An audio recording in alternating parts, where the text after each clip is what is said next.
And I guess going back to the thing we were discussing before, the essence of the Australian government position at the moment, although the Australian government wouldn't exactly put it this way, is that we do think that China's challenge to America's leadership, it's so important that that challenge be defeated that if necessary, we should be willing to go to war with China in order to prevent it. Now, that is, I think, fantastically dangerous for several reasons. One is I don't think that's a war that the West can win. I don't think it's a war that America can win. And attempting to fight it would actually destroy the very thing that it was trying to preserve. I also think it's very likely that that war would become a nuclear war. Hello, everybody. This is Pascal from Neutrality Studies, and today I'm talking to Professor Hugh White, an emeritus professor of strategic studies at the Australian National University. Professor White has researched and published for decades on Australia's strategic and defense policy, Asia-Pacific security issues, and global strategic affairs. Among other positions, he has served as an intelligence analyst with the Office of National Assessments and as a senior official in the Department of Defense. Today, we want to discuss Australia's strategic situation and the hard choices ahead. Professor White, welcome. Very nice to be with you. Thank you for the invitation. Very glad to have you, because you're one of the people who's been working on Australian grand strategy for many years. And maybe my first question, what keeps the Australian security community currently awake at night? What are the country's greatest geopolitical worries? Oh, I think that's an easy question to answer now, easier now than it's been for many decades. We in Australia do see that China's growing power and ambition threatens the US leadership in strategic affairs in Asia, which we have seen as what you could say the necessary and sufficient condition for our security ever since the Second World War. And indeed, you could say more profoundly than that, ever since European settlement of the Australian continent in 1778. Australians have always regarded the domination of the Western Pacific by either Britain first and then America after Britain's decline as the kind of, as I say, necessary and sufficient condition for our security, as long as this region was dominated by an Anglo-Saxon power, English-speaking power with whom we felt very strong affinities of language and culture and values and so on, then we always felt that, in the end, we'd be pretty secure. And, the fact is that China poses the greatest challenge to that there has been since European settlement, because China has become by far and away, relatively speaking, in global terms, the most powerful Asian power since the beginning of the 19th century, really, since China lost its place as the world's biggest economy to Britain, as Britain powered ahead with the Industrial Revolution. And of course, the only other challenge that's been in all of those centuries has been the challenge from Imperial Japan. And that was, of course, very serious while it lasted, but Imperial Japan was, relatively speaking, a much less formidable challenger than China has proved to be. At its strongest, Imperial Japan ever had an economy that was probably bigger than about the fifth the size of America's in PPP terms. And now, of course, in China, we have a challenger whose economy is as big as America's in PPP terms, maybe bigger. And so that makes China the most formidable challenger that the Anglo-Saxon powers have ever faced in Asia. And that makes that brings us to a position where we in Australia see the fundamentals of our security as facing perhaps the most serious challenge they've ever faced. And I think, to be honest, we don't know what to do about it. And so, the short answer to your question is, what keeps Australian strategic thinkers awake at night? China. But is China a real threat in the sense that Australians feel that, oh my God, we are going to be attacked? Or is it a kind of, we've never had this situation challenge of it's just getting used to the US not being the top dog anymore? Are Australians really worried about a Chinese invasion? Really, really good question. Look, let me separate my answer into two parts. I think in Australia, many Australians, including many quite, people who are so to speak, professionally engaged in the debate rather than just sort of the person in the street, do in a muzzy kind of way fear direct Chinese aggression. I think that's wrong. I don't think China threatens Australia in the sense that Russia threatened Ukraine before February of 2022, or for that matter, the way Russia, I think, clearly threatens the Baltic states today. It requires no feat of the imagination to imagine Russia attacking the Baltic states today. Whereas it requires a real feat of the imagination to imagine China attacking Australia directly. And so my argument is that China, its growing power and ambition, does not threaten Australia directly. What it does do is to threaten its challenge to the US-led order in Asia, threatens the structures, the national order upon which we have relied for our security. And so if China's challenge succeeds, if China takes America's place as the leading power in East Asia and the Western Pacific, then in the longer term, Australia will be more vulnerable to aggression from China, or for that matter, from other countries, than we have been over the long decades, indeed centuries, of Anglo-Saxon domination. So it's what you might call a second-order effect, but quite a significant second-order effect.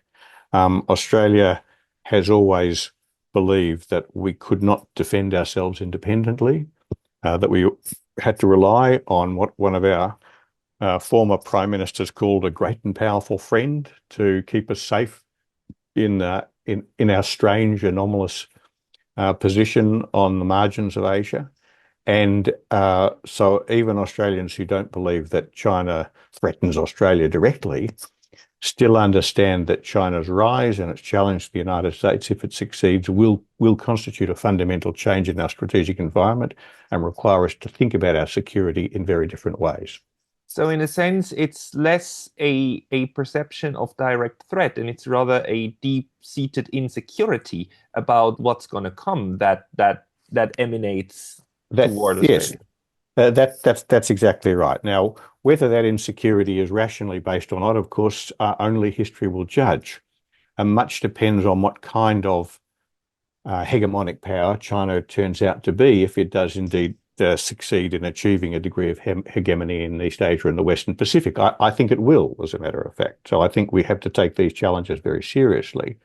But whether that will materialize as a direct threat to Australia in the more distant future depends on, well, two things. First of all, on what kind of hegemonic power China turns out to be. Now, hegemonic powers come in lots of different varieties. One variety, one might say, at the more congenial, less alarming end of the scale, is the way the United States exercises hegemony in the Western Hemisphere, which has been generally fairly benign. Now, obviously, there have been episodes in which America's Western Hemispheric neighbours haven't felt it to be all that benign. I imagine the people in Cuba wouldn't regard US hegemony as very benign, but generally US hegemony has been pretty benign. Countries in the Western Hemisphere have gone about their business in their own way, often rather erratically, and America has let them get on with it. And if China chooses to take what one might call the sort of Monroe Doctrine model of the kind of hegemonist that it chose to be if it achieves hegemony in East Asia and the Western Pacific, then Australia, particularly because we're quite a long way from China, we could live with that. But if the further China moves along the spectrum away from Monroe and the Monroe Doctrine towards Joseph Stalin, and the kind of very radically intrusive hegemony that Stalin imposed on Eastern Europe in the years after 1945, well, that would be a very different proposition. It's also worth bearing in mind that even the most benign hegemons, and again, I'd take America as an example, do use armed force occasionally against countries that don't do what they want. And so I think we'd have to say even the least alarmist of assessments of the kind of Asia that we'll find ourselves living in if China's challenge to US primacy succeeds, even the least alarmist assessment would have to acknowledge, I think, that the risk of Australia facing a direct threat from a major power in not this year or next year, maybe not even this decade or next decade, but, the decades whiz past pretty fast. You've got to think a fair way ahead in this business. that would be higher than we have known it since the rise of Japan. And that's something that Australian policymakers have to take pretty seriously. The other point I'd make is that in the Asia that we're envisaging, an Asia in which China's challenges succeeded, the United States no longer plays the role in Asia that it's played for so long, and so much to Australia's benefit. The potential for challenges for the threats to Australia arises not just from China itself, but from other Asian powers in an Asian order which was no longer framed and made safe for us by American power. And there are two other powers I've mentioned in particular. One is India. It's very common, including in Australia, to see India purely and India's rise to great power status purely as part of the business of balancing China. I think that's a big mistake. I think India is a great power in its own right. It has the ambitions of a great power in its own right. It seeks its own sphere of influence in its own near abroad, in South Asia and the Indian Ocean. Australia, of course, is an Indian Ocean country as well as a Western Pacific country. And I think the most likely trajectory for Asia is for Australia rather, is for us to find ourselves sitting on the boundary between a Chinese sphere of influence and an Indian sphere of influence. And we should be worried, I think, not because India threatens Australia right now, not at all, but that in a future Asia in which India is as much a great power as China and conducts itself with all of the assertiveness that great powers traditionally do, we'll end up having to focus on what the kind of pressure India wants to impose upon us, as well as China. And the third country is Indonesia. People find it very hard to keep a focus on Indonesia, and there are good reasons for that. But the fact is that, in all probability, Indonesia will well before the middle of the century be the fourth biggest economy in the world. It will be a great power in its own right. Whether it'll, or at least it will have the material attributes of great power. Whether it'll behave as a great power, we don't know. It's a bit hard to see the Indonesia that we've grown used to, really ever since the fall of Sukarno in the mid-60s, behaving as a great power. It's under the new order under Suharto, and then in the Reformasi era, since the fall of Suharto in 97, Indonesia has stuck to a pretty unassertive vision of itself as a member of ASEAN more than anything else. But there's no guarantee that continues. And if Indonesia does in future become a more assertive country, then unlike China and India, it's very close to Australia.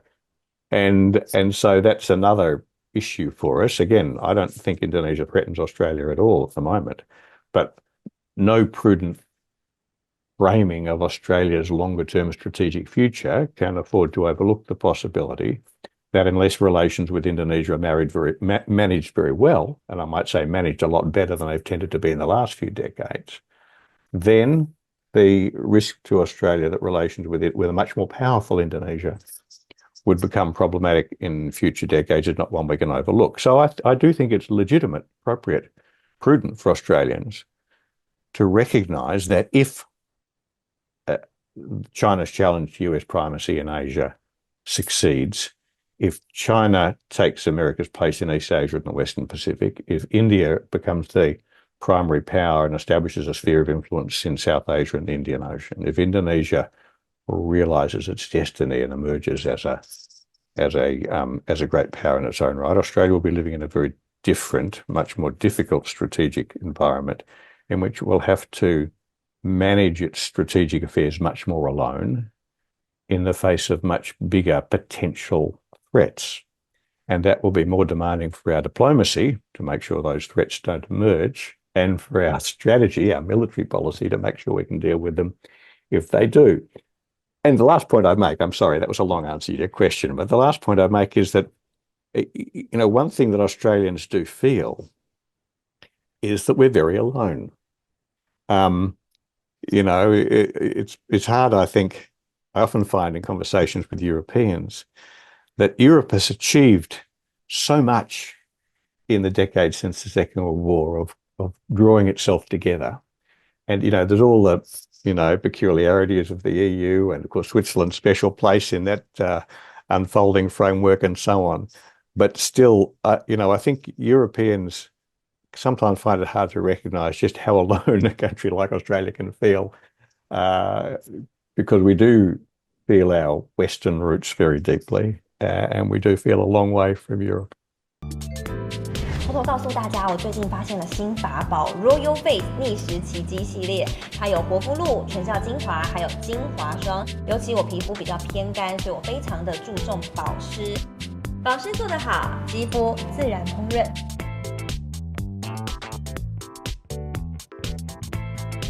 提亮肤色更年轻，抚平皱纹超有感，而且气色变好。用心保养，每天都更美一点。